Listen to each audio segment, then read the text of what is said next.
अस्सलाम वालेकुम दोस्तों, क्या हाल है? तबीयत ठीक है? मैं हूँ अयाज जमाली, आप देख रहे हैं यूट्यूब चैनल जमाली स्टूडियोज़।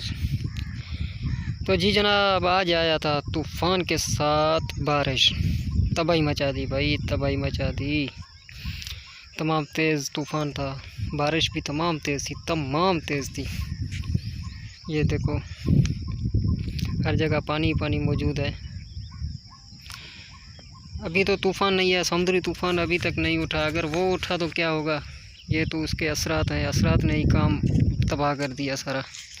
ये देखो, सारे खेतों में पानी, हमारा स्कूल भी पानी में।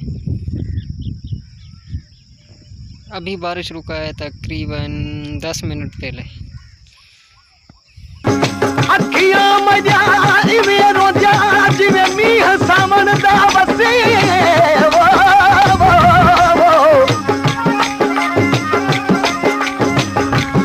गुलाम फरीदा आप पर तू आप चला